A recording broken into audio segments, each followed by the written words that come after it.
तो नमस्कार दोस्तों, स्वागत है मगन ट्यूटोरियल्स में। उम्मीद करता हूं सब लोग स्वस्थ होंगे, व्यस्त होंगे, ज़बरदस्त होंगे। दोस्तों थोड़ा सा आउट ऑफ स्टेशन चल रहा हूं, इसलिए मैं सामने नहीं आ पा रहा हूं, कम आ पा रहा हूं आप लोगों के। और जैसा कि मैंने आपसे बताया था कि कुछ कंस्ट्रक्शन का काम चल रहा है और वो कंस्ट्रक्शन अब अपने फाइनल फेज़ में है। अभी 2-4 10 दिन 15 दिन इसमें लगेंगे, इसलिए मैं आपसे रेगुलरली नहीं मिल पा रहा हूँ और कहीं ना कहीं कुछ छोटी बड़ी अपडेट्स भी इस समय मिस हो रही हैं। और अभी 2-4 दिन का समय बचा हुआ है, इसके बाद मैं फ्री हो जाऊंगा। इसके बाद से जो भी चीज़ें होगी, हमारा जो रेगुलर इंटरेक्शन है वो चलता रहेगा। हाँ, लेकिन इस बीच में कुछ चीज़ें ऐसी हुई हैं, आप लोग देख रहे हैं कि जो मामले चाहे ट्रांसफ़र पिटीशन हो या बंगाल एसएलपी हो, माननीय सुप्रीम कोर्ट में लिस्ट तो हो रहा है। अभी पिछले 21 को भी 21 अक्टूबर को लिस्ट हुआ था, लेकिन हियरिंग नहीं हो पा रही है। तो इसको लेके भी हम थोड़ी सी बातचीत करेंगे। दूसरी बात यह है कि कुछ न कुछ एक आरोप प्रत्यारोप का दौर जो है वो चल पड़ा है। कहीं न कहीं अपने आप को साफ सुथरा और दूसरे को गंदा साबित करने की कोशिश की जा रही है। तो मैं फिर से कहूँगा, इन सब चीज़ों की बेशक इस समय आवश्यकता नहीं है, लेकिन ये चीज़ें दोनों पक्षों को ही करनी पड़ेगी। एक मुझे जो कहते हैं संदेश, एक तरह से कहें प्रवचन सुनने के लिए मिला, और काफ़ी प्रतिष्ठित यूट्यूबर हैं और मैं उनका पर्सनली सम्मान भी करता हूं। तो उनका ये कहना था कि नेताओं के बीच में यदि खींचतान हो रही है, आरोप प्रत्यारोप हो रहे हैं, तो वो उनके बीच हमें नहीं पड़ना चाहिए। ऐसी बातों के बीच में हमें नहीं पड़ना चाहिए। बिल्कुल, हम यूट्यूबर्स हैं और एक तरह से कह सकते हैं कि हम संदेश वाहक हैं। जो चीज़ें हो रही हैं उन्हीं चीज़ों पे हम लोग को अपडेट करना चाहिए। बाकी इनके बीच में क्या हो रहा है हमें नहीं बोलना चाहिए। लेकिन यहाँ पे ये चीज़ें दोनों पक्षों पे लागू होती है, आप पे भी लागू होती है। मैं जिन यूट्यूबर का बात कर रहा हूँ उन पे भी लागू होती है। एक चीज़ आप लोग समझिए, कोई बैठ के किसी को डायरेक्ट चोर कह रहा है, उसको आप जस्टिफाई कर रहे हैं कि ये उचित है, बाकी सामने वाला कुछ कह दे तो वो अनुचित है। तो ये डबल स्टैंडर्ड कैसे चल पाएगा? सभी एक शोर में कह रहे हैं कि पप्पू सर ने बहुत सारा फंड इकट्ठा कर लिया। मैं भी कह रहा हूं कि आपने 30-35 लाख इकट्ठे कर लिए होंगे, जिस हिसाब से ऑल ओवर इंडिया से आपको फंडिंग हुई, लेकिन फिर भी आपको रोना ही है कि फंड नहीं हो पा रहा है। तो ये चीज़ें केवल कह देनी है, तो कह देने में क्या बुराई है? ज़रूरत इस बात की है। मैंने देखा ये चीज़ें कि पप्पू सर ने इसी चैनल पे लाइव आके कहा कि हम भी बंगाल जो बिहार है वहाँ से एसएलपी एक लेके आ रहे हैं और साथ में मैं ट्रांसफ़र पिटीशन भी ला रहे हैं। अब उसमें हो हल्ला शुरू हो गया कि नहीं, अभी 5 नवंबर तक रुक जाइए, 5 नवंबर के बाद जो आपको करना है वो कीजिए। क्या 5 नवंबर को हम भी चाहते हैं कि केस की हियरिंग हो जाए, लेकिन हो सकता है कि 5 नवंबर को हियरिंग ही ना हो सकता है ऐसा चीज़ें। मेरी बातें आप लोग ध्यान में रखिएगा जो मैं कह रहा हूँ।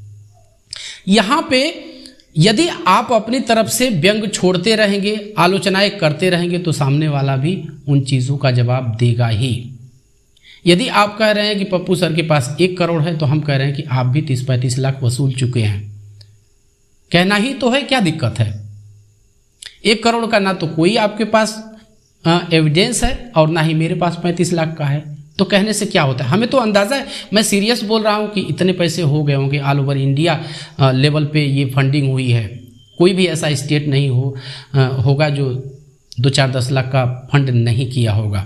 फिलहाल इन चीज़ों में नहीं पड़ना है। मैं भी जान रहा हूँ इन सब चीज़ों से घाटा होगा, लेकिन तराजू दोनों तरफ बराबर होना चाहिए। दोनों तरफ के पक्ष अपने आदर्शों पे टिके रहें, तब ये अच्छा होगा। नहीं तो एक लोग ये कह के पल्ला नहीं झाड़ सकते कि नहीं, ये नेताओं की बीच की बात है तो हम उसमें ना पड़े, जबकि आप ऑलरेडी पड़े हुए हैं। पता नहीं क्या आपको क्या मिल गया है, कितना दे दिया है, या ये सब बातें कहना भी ठीक नहीं है।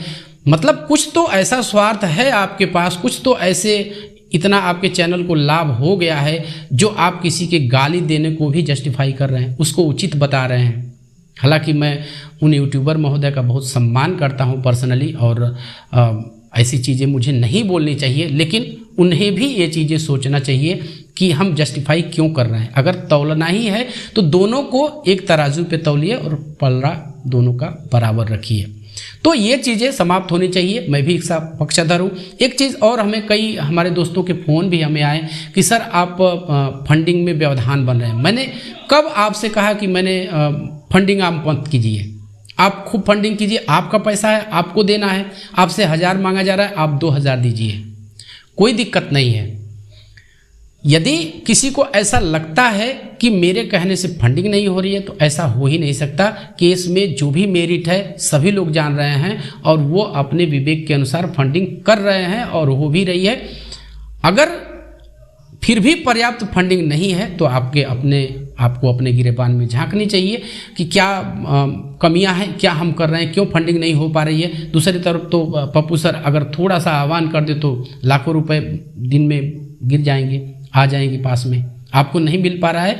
तो ये आपको थोड़ा सा मनन चिंतन करने की ज़रूरत है कि क्यों नहीं आ पा रहे हैं। वैसे मेरी भी दिली तमन्ना यही है कि ईश्वर करे कि फंडिंग हो जाए, और मैं आप लोग से कह भी रहा हूँ खूब पैसे दीजिए और ज़्यादा से ज़्यादा पैसे दीजिए, कोई दिक्कत नहीं है। और ईमानदार लोग हैं। हालांकि स्टेटमेंट फिर से मैं कहूँगा कि भागते भूत की तरह था, एक स्टेटमेंट जारी हो जाता, ये मैं अपनी तरफ से कह रहा हूं कि एक स्टेटमेंट जारी हो जाता तो शायद फंडिंग में तेज़ी आ जाती। क्योंकि यदि आपके पास 25-30 लाख हैं तो भी, यदि आपके पास 5 लाख हैं तो भी सारी चीज़ें क्रिस्टल क्लियर हो जाती, और तब बच्चों को ये मोटिवेशन मिलता कि नहीं, अकाउंट में इतनी ही धनराशि है तो हमें फंडिंग करनी चाहिए। तो ये मेरे अपने विचार है दोस्तों। हालांकि अभी 10 दिसंबर को जो डेट है फर्दर वो दिखा रहा है, कंप्यूटर जनरेटेड डेट है, टेंटेटिव डेट ये होती है, तो इसका हम बहुत मायने तो नहीं निकाल सकते। लेकिन ये हम ज़रूर कहना चाहेंगे कि केस का जो फैसला है वो जल्दी से जल्दी आना चाहिए और होना चाहिए, और इस दिशा में चाहे जो भी हो, इसमें लगे हुए जो भी लीडरशिप हो, चाहे कौशिक दास हो, चाहे पप्पू सर हो, चाहे अन्य लोग हों, सारे को ऐसा चाहिए कि केस को जल्दी से लिस्ट करवा के और इसकी हियरिंग करवानी चाहिए। आप लोग का ये सवाल हमेशा से रहता है। कई सारे मेरे बिहार के दोस्त हैं, वो हमेशा कहते हैं कि सर क्या होगा, हम तो नौकरी में ऑलरेडी हैं, कहीं ऐसा ना हो कि इनवैलिड हो जाए। तो ऐसा हमें ऐसा नहीं लगता है, और बहुत तमाम तरीके हैं। पहले ये हो जाने दीजिए। मैंने एक आप लोगों से इस महाभारत के कृष्ण का जिक्र किया था, आज भी कर रहा हूँ कि ऐसा नहीं है कि केवल और केवल कोर्ट का ही एक रास्ता है जिससे इस सर्टिफिकेट को फिर से वैलिड करवाया जा सके। और भी रास्ते हैं और लोग लगे हुए हैं। मैंने कहा था कि नाम मैं जल्द ही आपको रिवील करूंगा, तो वो मैं करूंगा, थोड़ा सा वेट कीजिए और आगे देख लीजिए क्या होता है। 5 नवंबर की हियरिंग अगर हो जाती है, मैं कह रहा हूँ अगर हो जाती है तो बड़ी अच्छी बात है, और हम चाहेंगे कि यहीं पे सारा कुछ विजय श्री प्राप्त हो जाए। तो बस दोस्तों यही था आज की इस वीडियो में। उम्मीद करते हैं कि आपको वीडियो पसंद आई होगी, और चलते चलते वही रिक्वेस्ट दोस्तों, कृपया इस चैनल को लाइक शेयर और सब्सक्राइब जरूर कीजिए दोस्तों। जब आप ऐसा करते हैं तो हमें मोटिवेशन ज़रूर मिलता है। मिलते हैं अगली वीडियो में, तब तक के लिए नमस्कार।